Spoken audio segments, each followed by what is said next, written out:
Okay, Technician 775 here. This evening I had a pretty interesting conversation with someone, and they asked me why we can't, why we don't use bags. We do bags, and I came up with an idea of putting these bags right here. One of the problems with the bags, they get moved around, shuffle around, and the first thing you know, you get a little pinhole in one of the bags, and they're no longer sealed.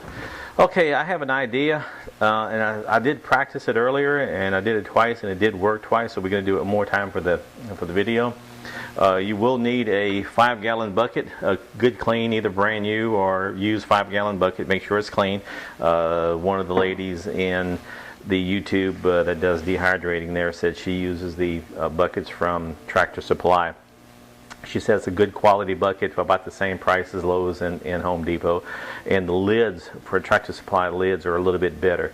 And that's fine, whatever you want to use. That's not the big deal. Basically, we're just going to be using the lid and the bucket to protect these from getting moved around too much. So what we're going to do now, we're going to take and lay out, we're using just a regular size food saver bags. Okay, you put your two packages of beans or rice or whatever together and leave about a hand on each side for the most part. That's how I kind of measure it, and you can actually do this on the machine itself, but I just use my marker and my trusty pair of scissors here and just go in and make a quick cut straight across. And a good pair of sharp scissors would help a whole bunch. Okay, I am a big proponent of double sealing. I will put this up here and seal it once. And you guys and girls, you'll probably know how to use a food saver by now. But if not, you can watch this or watch actually some of the other videos they have. We're going to do a seal. Okay, that's sealed. I'm going to pull it back about maybe 1/4 to 3/8 of an inch and have a double seal. If a single seal is good, a double seal is probably even better. And I've learned over the years, because when I first started packaging stuff for long-term storage, I had the bags and some Mylar bags and the cheap ones at that, and I've learned some lessons. Okay, you put your peas, your black-eyed peas or your rice or whatever. If it's a big bag of rice, you may have to use the wider bags. Okay, that's not a problem. Oxygen absorber, 300cc oxygen absorber, and you just set it in there for good luck. I did take and use the scissors and punch just a small hole in the top of the bag like this. That will help evacuate some of the air, and I did this in both of the bags. Okay, put it in place like that, right about in the middle. Alrighty, get your food saver ready, and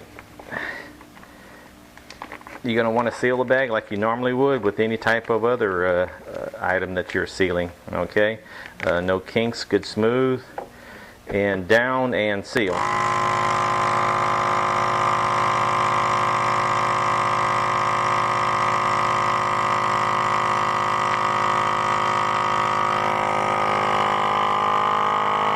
Just like with anything else, you'll see the little display window will go from red to green. You'll get a good, firm, hard package. Most of the air is out, as you can tell. Push it the rest of the way down, make the seal. Okay, I'll wait just a second or two and pull it back and make a double seal as well.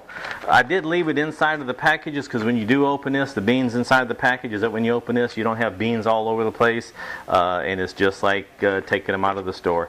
Okay, take your trusty pen, the date that it was packed. Okay, and from there, you can take your 5-gallon bucket. I hope you can see this in there, okay? And just set it inside the bucket and just very gently roll the top over, and it fits in there just about perfect. I hope we can see in there. And you can take and do several packages in there. The last package is when it gets towards the end there. Be real careful and as gentle as you possibly can, because you don't want to nick the packages where they comes unvacuumed. And 24 hours after you put this thing together, before you snap the lid on, check it. And about every 6 months, check it and see. And this right here should take and last you stored at 75 degrees or cooler This thing will last 10 years without a problem, without a doubt. You'll have most of the light, away from it.